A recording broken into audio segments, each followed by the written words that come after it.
नमस्कार मंडळी, श्री स्वामी समर्थ. बऱ्याच मुलांचं आणि मुलींचं लग्न हे ठरत नाही. लग्नात काही ना काही प्रॉब्लेम, अडचणी ह्या नेहमी निर्माण होत असतात. कधी कधी कुंडलीमध्ये जे काही दोष असतात त्यामुळे देखील लग्नाला उशीर होतो. तर मी तुम्हाला आज एकदम साधा आणि सोपा उपाय सांगणार आहे. फक्त आपल्याला हिरवे मुगाचे 7 दाणे या ठिकाणी ठेवायचे आहेत. एकदम साधा सोपा परंतु अत्यंत प्रभावी उपाय आपण आज या व्हिडिओमध्ये जाणून घेणार आहोत. ही संपूर्ण माहिती जाणून घेण्या अगोदर तुम्ही चॅनलवरती नवीन असाल तर चॅनलला सबस्क्राईब करा. व्हिडिओ पाहत असताना व्हिडिओला लाईक करा. त्याचप्रमाणे श्री स्वामी समर्थ अशी कमेंट करा. तर मंडळी, बुधवारी आपल्याला हा उपाय करायचा आहे. प्रत्येक शुभ कार्यामध्ये गणेशाचे आवाहन केले जाते, त्याची पूजा केली जाते. श्री गणेशाची प्रथम पूजा करायचं वरदान त्याला प्राप्त आहे. हा गणपती बाप्पाला समर्पित आहे. बुद्धी देणारा, आपल्या भक्तांचा सर्व दुःख हरण करतो, म्हणून याला विघ्नहर्ता असेही म्हटले जाते. तसेच हिरवा रंग हा गणपती बाप्पांना अतिशय प्रिय आहे, म्हणून या दिवशी आपण गणपती बाप्पांना हिरवे मूग आहेत तर ते अर्पण करायचे आहेत. मुलांच्या कुंडलीमध्ये कितीही दोष असतील तर ते दूर होऊन, म्हणजे जसं की राहू केतू, बुध ग्रह, शुक्र ग्रह, त्याचप्रमाणे राहू केतू, शनीची काही साडेसाती असेल तर ती दूर होईल. फक्त आपल्याला हिरवे मुगाचे दाणे आहेत तर ते या ठिकाणी ठेवायचे आहेत. तर पहा, आपल्याला हा जो उपाय आहे तर हा उपाय बुधवारी करायचा आहे. हा उपाय मुलं स्वतः देखील करू शकतात, परंतु काही कारणास्तव मुले बाहेर राहत असेल, जॉब निमित्ताने, व्यवसाय निमित्ताने मुले बाहेर राहत असतील तर मग घरातील मुलाचे आई वडील आहेत त्यांनी जरी हा उपाय केला तरी देखील चालेल. तर हा उपाय आहे तर हा उपाय आपण सकाळी करायचा आहे, किंवा जर तुम्हाला शक्य नसेल तर तुम्ही संध्याकाळी केला तरी देखील चालेल. तर बघा, बुधवारी सकाळी लवकर उठायचं आहे. मुलं जर हा उपाय करत असेल तर मुलांनी आंघोळीच्या पाण्यामध्ये तुम्हाला थोडंसं इत्र म्हणजे अत्तर टाकायचं आहे. यामुळे देखील तुमचा शुक्रग्रह हा मजबूत होतो.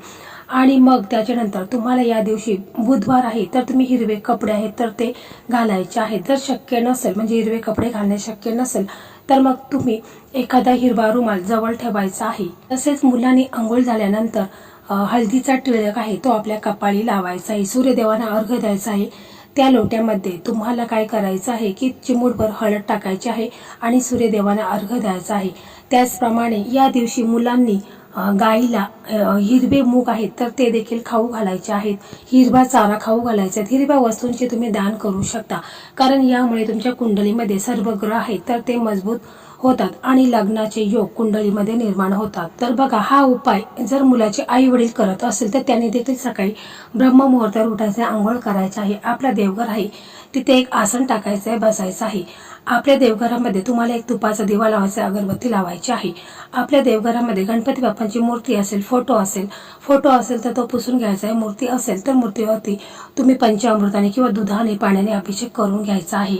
तसेच आपले इष्टदेव आहेत, कुलदैवत आहेत, श्री स्वामी समर्थ महाराज आहेत तर यांचे देखील प्रतिमेवरती तुम्ही अभिषेक करून घ्यायचा आहे, पूजा करायची आहे, धूप दीप दाखवायचा आहे. गणपती बाप्पा आहेत तर त्यांना देखील तुम्हाला लाल फुले आहेत तर ते अर्पण करायचे, दुर्वा अर्पण करायचे आहेत. म्हणजे गणपती बाप्पांना गुळ खोबऱ्याचं नैवेद्य दाखवायचं आहे आणि तुम्हाला तिथे बसायचं आहे. त्याच्यानंतर तुम्हाला एक मूठभर हिरवे मूग घ्यायचे आहेत. तर तुम्हाला काय करायचं आहे की ते हिरवे मूग घेता वेळेस तुम्हाला व्यवस्थित घ्यायचे आहेत. असे किडलेले किंवा खराब झालेले हिरवे मूग घ्यायचे नाहीत, तर हिरवे मूग तुम्हाला चांगले बाजारातून आणायचे आहेत. तर तुम्हाला हिरवे मूग एक मूठभर घ्यायचे आहेत. त्याच्यातील तुम्हाला 7 दाणे बाजूला करायचे आहेत आणि बाकीचे जे मूग आहेत तर ते तुम्हाला तसेच ठेवायचे आहेत. ते तुम्हाला हिरवे मूग गाईला खाऊ घालायचे आहेत. आणि जे 7 हिरवे मुगाचे दाणे आहेत तर ते तुम्हाला काय करायचं आहे की एका प्लेटमध्ये ते घ्यायचे आहेत आणि तुम्हाला महादेवांच्या मंदिरामध्ये जायचं आहे. मंदिरामध्ये जाता वेळी तुम्हाला घरून 1 लोटाभर पाणी, म्हणजे 1 तांब्याभरून पाणी तुम्ही घेऊन जाऊ शकता. त्याच्यामध्ये थोडंसं गंगाजल टाकायचं आहे आणि घरूनच 1 तांब्याभरून पाणी आणि हिरवे मूग तुम्हाला घेऊन जायचं आहे. तसेच तुम्हाला महादेवांच्या मंदिरामध्ये जाता वेळेस जर बेलाची पाने असतील, शमीपत्र असेल किंवा धोत्र्याचं फूल असेल, फळ असेल तर ते देखील तुम्ही घेऊन जाऊ शकता. जर तुमच्या जवळपास असेल तर तुम्ही घेऊन जाऊ शकता. जर नसेल तर काही हरकत नाही. फक्त पूर्ण श्रद्धेने, विश्वासाने तुम्हाला हा उपाय करायचा आहे, कारण आपल्या मुलांच्या लग्नासाठी आपण हा उपाय करत आहोत. कारण मुलांचं लग्न हे लवकरात लवकर होण्यासाठी मुलांच्या कुंडलीमध्ये जे काही ग्रहदोष झाले, नजर दोष झालेले आहेत, पितृदोष झालेले आहेत तर ते दूर करण्यासाठी आपण आपल्या मुलांसाठी हा उपाय करत आहोत. तर बघा, तुम्हाला मंदिरामध्ये जाता वेळेस जर तुम्हाला रस्त्याला कुठे गाय वगैरे दिसली तर त्या गायीला तुम्ही हिरवे मूग आहेत तर ते देखील खाऊ घालायचे आहेत. कारण या दिवशी बुधवारी तुम्ही गाईला हिरवे मूग खाऊ घातले, हिरवा चारा खाऊ घातला किंवा जर तुम्ही बाजरी गाईला खाऊ घातली तरी देखील तुमच्या कुंडलीमधील जे काही ग्रहदोष आहे तर ते दूर होईल आणि मुलांच्या कुंडलीमध्ये लग्नाचे योग निर्माण होत असतात. म्हणून गाईची देखील तुम्ही सेवा करायची आहे, तिला हिरवा चारा खाऊ घालायचा आहे. त्यानंतर तुम्हाला महादेवांच्या मंदिरामध्ये जायचं आहे. तिथे गेल्यानंतर तुम्हाला एक तुपाचा दिवा लावायचा आहे, अगरबत्ती लावायची आहे आणि मग तिथे जायचं आहे, बसायचं आहे. आणि मग आपण जे हिरवे मूग म्हणजे हिरवे मुगाचे 7 दाणे आपण घेतलेले आहेत तर ते आपण आपल्या उजव्या हातामध्ये घ्यायचं आहे. त्याच्यावरती थोडंसं पाणी शिंपडायचं आहे आणि मग त्याच्यानंतर आपण काय करायचं आहे की हिरवे मूग आहेत त्याच्यातील 4 दाणे आहेत तर ते आपल्याला महादेवांच्या पिंडीवरती म्हणजे उजव्या साईडला गणपती बाप्पांचं स्थान आहे तिथे हे 4 मूग अर्पण करायचे आहेत.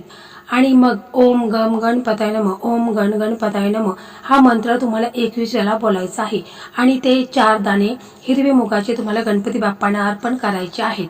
आता तुमच्याकडे 3 दाणे हिरवे मुगाचे राहिलेले आहेत तर त्याच्यातील तुम्हाला एक हिरव्या मुगाचा दाणा घ्यायचा आहे आणि जिथे अशोक सुंदरीचं स्थान आहे तिथे म्हणजे मधोमध तुम्हाला हा हिरव्या मुगाचा दाणा ठेवायचा आहे. हे बघा, शिवलिंगावर जलाधारीच्या म्हणजे ज्यातून पाणी बाहेर पडते मध्यभागी किंवा गोमुखाच्या ठिकाणी अशोक सुंदरीचं स्थान मानले जाते. शिवलिंगाच्या ज्या भागावरून पाणी खाली पडते त्या आण्याच्या मार्गाच्या अगदी मधोमध हे स्थान असते जिथे माता पार्वतीचे हस्तकमल आणि शिवलिंग जोडलेले असते. ते स्थान म्हणजे अशोक सुंदरीचं आहे. ही देखील महादेवांची एक मुलगी आहे. असं म्हटलं जातं की पार्वती मातेच्या एकटेपणा घालवण्यासाठी कल्पवृक्षे पासून हिची निर्मिती झाली. अर्थात शिव आणि पार्वती यांच्या मिलनातून हिचा जन्म नाही झाला. अशोक अर्थात सुख, माता पार्वतीच्या सुखी म्हणजे प्रसन्न करण्यासाठी हिची निर्मिती झाली आणि ही देवी दिसण्यात अत्यंत सुंदर आणि विलोभनीय असल्यामुळे सुंदरी हा तिच्या नावातील दुसरा शब्द आहे. पहा, तुम्हाला आता समजलंच असेल की अशोक सुंदरीचं स्थान कोणत्या ठिकाणी आहे. तर बघा, तर आता आपल्याकडे 2 हिरवे मुगाचे दाणे शिल्लक राहिलेले आहेत. तर आपण एक दाणा हातामध्ये घ्यायचा आहे आणि जिथे बाहेर नंदी आहे तर नंदीचा जो उजवा पाय वरती आहे त्याच्या खाली आपल्याला हा हिरव्या मुगाचा दाणा ठेवायचा आहे. आणि मग त्याच्यानंतर आपल्याकडे एक हिरव्या मुगाचा दाणा शिल्लक आहे तर तो आपण घरून आणलेला पाणी आहे म्हणजे एक तांब्याभरून पाणी आणलेले त्याच्यामध्ये आपण तो हिरव्या मुगाचा दाणा त्याच्यामध्ये ठेवायचा आहे आणि मग तो आपण शिवलिंगावरती अर्पण करायचा आहे. महादेवावरती पाण्याचा अभिषेक आपण करून घ्यायचा आहे आणि मग आपण तिथे बसायचं आहे आणि ओम नमः शिवाय, ओम नमः शिवाय हा मंत्र जप तुम्हाला 108 वेळा करायचा आहे.